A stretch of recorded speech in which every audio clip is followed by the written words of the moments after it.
जय हिंद दोस्तों। आज हम लोग इंग्लिश ग्रामर पढ़ने वाले हैं, वो भी एकदम बेसिक से। जो जिनको कुछ भी नहीं आता वो कृपया आसानी से पढ़ सकते हैं, क्योंकि आज हम सबसे बेसिक से पढ़ाने वाले हैं, वो भी एकदम सेंटेंस से। What is a sentence? Sentence is a group of a meaningful words.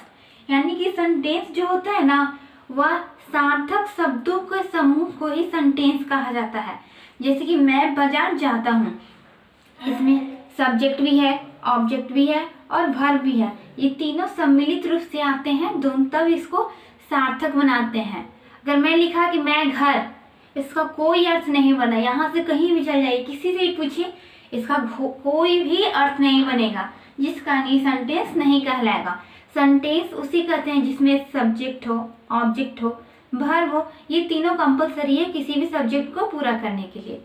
तो उसी के बारे में जानते हैं, सब सेंटेंस किन किन चीज़ों से बनता है। सेंटेंस बनने के लिए सब्जेक्ट, ऑब्जेक्ट एंड वर्ब की तीनों की सबसे ज़्यादा जरूरी है। तो सेंटेंस जानिए कि sentence is a group of a meaningful words. Sentence जो है वह सार्थक शब्दों के समूह को ही सेंटेंस कहते हैं। इसमें दो तरह से आते हैं, इसमें एक सब्जेक्ट होते हैं और एक प्रेडिकेट होते हैं। प्रेडिकेट होता है विधेय, मतलब एडजेक्टिव होता है विशेषण। विशेषण जो होता है, जिस चीज की विशेषता बताई जाती है उसे विधेय कहा जाता है, उसे इंग्लिश में प्रेडिकेट कहा जाता है। तो पहला हो गया सब्जेक्ट, उद्देश्य, किस उद्देश्य से आप उस चीज को कर रहे हैं। जैसे कि मैं बाजार जाता हूँ, इसमें कौन है जो बाजार जाता है? एक मैं है, जिसको उद्देश्य है, जिसका एक उद्देश्य है, जो बाजार जाता है। इस सब्जेक्ट को मतलब उद्देश्य ही कहते हैं हिंदी में। तो दूसरा है प्रेडिकेट। प्रेडिकेट में पहला है ऑब्जेक्ट एंड दूसरा है कॉम्प्लीमेंट। ऑब्जेक्ट जो होता है उसकी, जिसके बारे में कुछ कहा जाता है, उसे, जैसे कि ये ऑब्जेक्ट है कर्म, जैसे कि मैं बाजार जाता हूँ, तो मैं हो गया सब्जेक्ट और बाजार जाता हूँ हो गया कर्म और बाजार हो गया कॉम्प्लीमेंट। जैसे कि मैं जाता हूँ, ये भी एक पूर्ण वाक्य बन गया। जैसे कि मैं जाता हूँ, जाना एक कर्म हो गया, जैसे मैं हूँ और जाता हूँ, जाना एक कर्म है।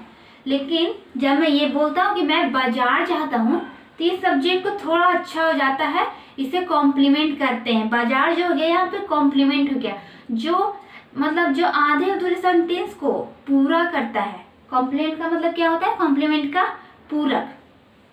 तो हम समझ गए प्रेडिकेट मतलब क्या होता है। पहला होता है ऑब्जेक्ट, जिसके बारे में कहा जाता है, एंड दूसरा हो गया कॉम्प्लीमेंट, जो उस वाक्य को पूरा करता है। अब आता है वर्ब। वर्ब क्या है? A verb is a word which represent a state, action, happening and position. एक वर्ब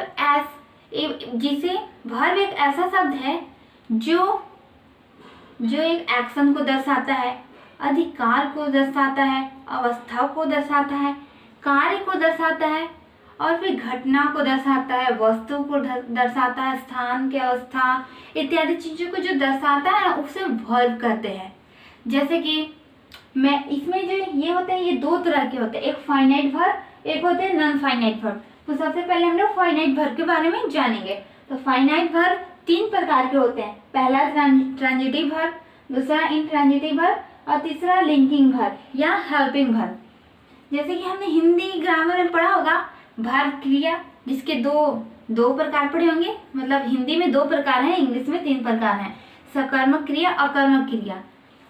ठीक उसी प्रकार इंग्लिश में ट्रांजिटिव वर्ब यानी कि सकर्मक क्रिया और इंट्रांजिटिव यानी अकर्मक क्रिया, जिसमें जैसे कि अकर्मक क्रिया वैसे होते हैं जिसमें कोई बल लगाने की आवश्यकता नहीं होती है, जैसे हंसना, रोना, बोलना इत्यादि में कोई बल नहीं लगता। लेकिन सकर्मक क्रिया में बल लगता है, जैसे कि